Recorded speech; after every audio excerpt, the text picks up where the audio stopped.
hello there, YouTube, and welcome to a 75 degree already. Monday, the 14th of August. Now they're saying 100 degrees for Toledo and 105 for Vancouver. So for us up here in the Pacific Northwest, that right there is quite warm. Heck of warm. Freaks the dogs, animals, and everything else out. But anyway, let's go tackle the day. Go down the freeway and get bugs back on the nice clean Acura. 88 degrees already here in Vancouver. She gonna be Yeah, hot. and it's still predicting 105. I think it might go past. Yeah, I bet you it beats it. Mm-hmm. They always end up going higher. Yeah, we're always hotter or colder than what they say. Yeah. The air conditioner in the car here is just blowing away. Seat air conditioner. Well, it's only at one on each one of us, but Feels good in here. yeah, it feels very, very comfortable. Mm-hmm. Let's just stay here. Can we? Yeah. Instead of do the work from home, can we do the work from the car? I know. I work remotely from my vehicle. Yeah. Just Get tired, roll the seats back, take a nap. Of course, you can lay it back and turn that into a great big bed. I know it. That'd be so cozy. Yeah. Heck yeah. All about the naps. All right, Mama. All right, Paula. It's Monday fun day. Yep. All right. All right. You have a good day. You do the same. Thank love you. Love you. See you. Bye. I love you. Bye-bye. Bye. You won't believe what I'll be spending the whole day on today. Of all bikes, it's got to be a K1600s. Anyway, Tim did whatever service that is with valves. So he's over there. I'm letting him use my gauges. I got some special gauges. The Cornwall guy's getting another set. So Tim has them too, because BMWs have some really weird areas where the feeler gauges go. And these little gauges work perfect. Anyway, so I'm over there with him probably half the inspection. He's got an old greasy sheet of paper, you know, like you do. You have a little cheat sheet thing showing where the valves are at, because if they need to be adjusted, you need to know where they're at and do the math on what shim it's going to take to get it where it needs to be. Well, with 99.9% of the K1600s, when you check the valves, they're perfect. The ones I see problems with is they're not using BMW oil, and they have some dirt-sucking aftermarket air filter in the airbox. Between the two, yeah, you're going to be chasing valves forever on one of these things. So anyway, I see his cheat sheet, and like they're all greasy and everything else. You have it right there, you know, on your bench, checking the valves and everything. So he's, I think, probably 3/4 of the way, you know, going through the rotation and checking the valves, and they're all just perfect, you know. And so I got this little thing here with BRP and BMW, these little charts where you can write everything down, where the valves are. I said, when you're finished, take your cheat, go wash your hands, take your cheat sheet and transpose it over to the sheet I gave him. Now, this is all my own idea to do, and it's literally biting me personally right in the arse. Tim, we find out after the fact, he's dyslexic with writing. He says, I've always been that way. I did terrible, you know, in the younger days in school and stuff like that, until they figured out he's dyslexic. It has no effect on his being a technician and reading. Oddly enough, his reading's fine. It's when he's writing things down, I guess that can happen. I do the same thing myself every once in a while. I've literally had to rewrite those sheets because I transposed my own numbers wrong. So, yeah, he did that in a major way. The sheet is a shambles. And I'm like, what in the world? You know, this is after the fact. So the customer gets a sheet, and he looks, and he was surprised there's no shims added to his RO, and he's not getting charged the extra 2.5 hours. BMW people don't care that it's an extra 2.5 hours to actually adjust them. Besides the inspection, that's just the way they are. And other things, other motorcycles are the same way too. There's an inspection time and there's an additional time to adjust. So, because he's looking at the sheet and it's off the chart. It is all over the place. I don't even know. I'm not even sure how he came up with these numbers. Well, nobody looks at it. I didn't look at it. The service writer didn't look at it. So they staple his cheat sheet to the back, and yeah, they're off the chart. if the valves were really how he has them down, this bike wouldn't run, or it'd have some crazy drivability problems. The valves were fine. I'm standing right there with him as he's going through them. You know, we're going through air, and you go step by step by step by step. And he's got his own computer. He's, BMW's got his own login and everything else. But he wrote all them things down. And this guy's having a hissy fit. And wants the valves redone again by me. And he wants pictures the whole way through. So I'm taking a bike apart that needs nothing just because of a sheet. I guess they tried to explain to him what Tim had done, not taking that for an answer. So I've got a whole schedule of stuff with Spyders to do. I mean, people with schedules are getting shoved. Sorry, you gotta wait, because he doesn't believe that Tim wrote that thing wrong. And then we go digging through trying to find his cheat sheet again. And the young lot kid had already come down. We got this big blue dumpster that attaches to the forks of a forklift. Brings it in and dumps all our trash cans. Well, it goes into this ginormous dumpster. I mean, it's big enough you could stick a house in it. You know, the ones that looks like the bed of a semi-truck. One of those big containers. One's for metal, one's for paper. It's in there somewhere, and all it is a sea of garbage. And unlike me, I always bag my garbage. So if something weird happened, I threw a part away, or, you're cleaning something and a piece fell off, at least I got one bag that I can spill out on the floor and go searching through. Nobody else. You can see all the cans, no bags in them. So when it gets dumped in the big blue dumpster, it's just loose garbage, which in turn gets thrown in the big dumpster, and it's gone. You never find it. It's just a sea of paperwork. I guess they crawled up on the side and looked inside there, and it looked like a landfill.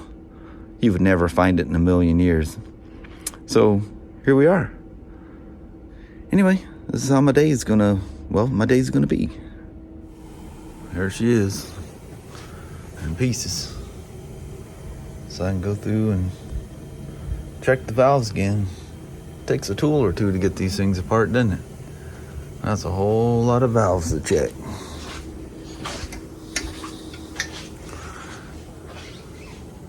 Bunch of them. Here's all the body parts stacked over there. Well, off I go to dive in and start checking valves. Just go through the sequence, turning the crank over. Stick your feely gauges in there and see where they're at. You guys with a keen eye know that you're supposed to drain the coolant, pull the radiator off. Once you get these things drained correctly, which is a trick in itself, it's very easy to work around the radiator. The only difference is you got to take some additional radiator, the grill and stuff out of the way. And I always take the fender off so that nothing bangs into the fender.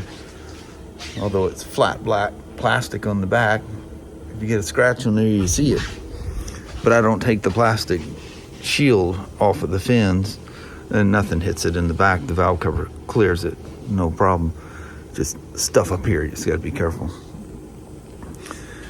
That's it. That and the 5,000 pounds of rocks that comes out of that front guard on that radiator. It's absolutely nuts. And Tim's already had this radiator. He did it.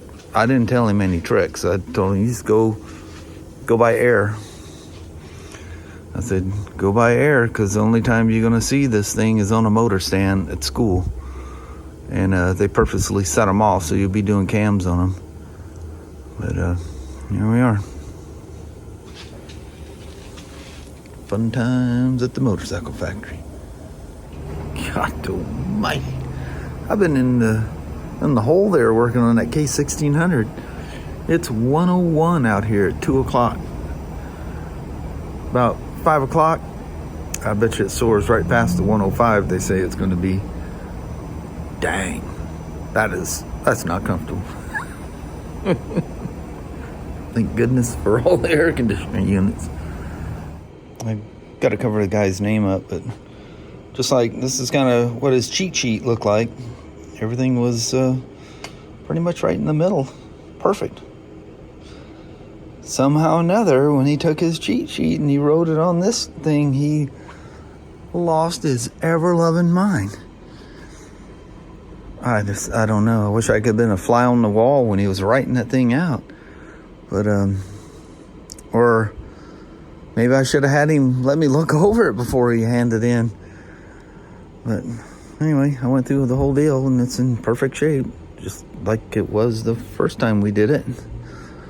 But, yeah, paperwork is key. Just misfilling out a little simple piece of paperwork turns into a disaster for somebody. But, anyway, water under the bridge. You're done. I just gotta reassemble it now and, just move on with life. You gotta do those things. Things happen. The world's a crazy place. Look at the temperature in the car. I just started it up. 120 degrees. That's warm. So I got a little time left in the vlog here today. We're gonna bring my Ford Bronco out here and goof around a little bit. Oh, and thanks Rick's RC and Randy for chit-chatting back and forth. We're talking about the lighting kits on the with that TSM update, fixing those things. Well, that didn't work out very well. It seems like everything's sunk and I can't get over anything. Kind of crazy, huh? Everything drying and shriveling up. This old Bronco, she sure is fun. But she bottomed out like right away, didn't she? If I can get there you are. Sometimes you gotta get a little snap at them. I think it's a ton of fun. Even those hobby wing or RC 4-wheel drive wagon wheel wheels, they fault me a bit. I absolutely love the way they look on this thing. This thing, she's a runner. I spent a lot of time tinkering with this one. What's funny is how Kelly's completely stock one, how well it works. So it's like an example of, you know, sometimes you just leave things alone and enjoy it for what it is. But it's this one comparatively anyway, it's the next level with the fusion motor and the Proline shocks and all the stuff I did to it. It's a big difference. That's such a nice RC. Anyway, I like when we get in those conversations. It's nice to talk to somebody about something other than motorcycles all the time. Especially when it's something, you know, I deeply enjoy and have for, geez, over 30 years. Well over 30 years now. But anyway, just sit here and tinker a little bit. Enjoy myself. Get out there and do a goodbye here in a little bit. Well, hello there, YouTube. Man, I think it's just under 90. I think it's like 89. Yeah. And it's like 5 after 8. Feels good. Yeah. So much cooler. Made it to 102 here today. Made it to 106 in Vancouver. Yeah, that was intense. Yeah, that's pretty hot. We're not used to that. Sasha and Annie, they do their little run on their leads there, and they wanted in pretty early, and they are literally just crashed out. Yeah. Got the air conditioning running and a ceiling fan and Sasha's directly underneath that ceiling fan blowing down at her. She goes, I'm out. Little rabbits running around out there. They're running amok. And she's just out cold. She's like, oh God, this feels so good. Poor little fan. It's be a bummer to be all furred up like that. Oh man. Yeah. No escape. But they can go in the backside of that barn. They have access to that, and it's all concrete. And the concrete stays cool even during the heat of the day. Yeah. So they got some reprieve. Crazy mutts. But yeah, well, you seen what I did at work today. Just got to button that thing up tomorrow. Kelly says it was a nice day. Said it was steady but not crazy. I think the heat stopped a bunch of stuff. I think there's a few customers that didn't show up for their appointments today because of the heat, which is wise for some people. Yeah. Definitely. I mean, that can sneak up on you quick, especially if you're not keeping yourself hydrated.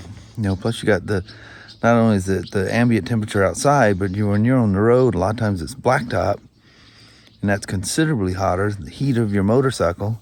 Yeah. And so you're cooking. Yeah, if you got a water-cooled bike, you know, the fans are blasting the heat back at you, and yeah, that's extreme. That's what you actually feel in the heat out there is pretty high, pretty dangerous. But, you know, you guys that are used to that kind of heat, you're accustomed to it. It's not that big of a deal. Yeah. Those Northwesterners up here, Yeah, we don't see 80s and 90s digits. is hot for us. You Yeah. know? It's been a long time since I was a kid in Texas, you know. But anyway, I think on that, we're going to bounce out on you. Alrighty, well, thank you guys so much for watching. We really do appreciate it. We will talk to you tomorrow. Same smoke time, same smoke channel. Don't forget to give her a thumbs up, and you guys have an amazing Tuesday or Wednesday. Heck yeah. We'll see you then. See you in the morning. All right. Thanks for watching now. Yes. Bye-bye.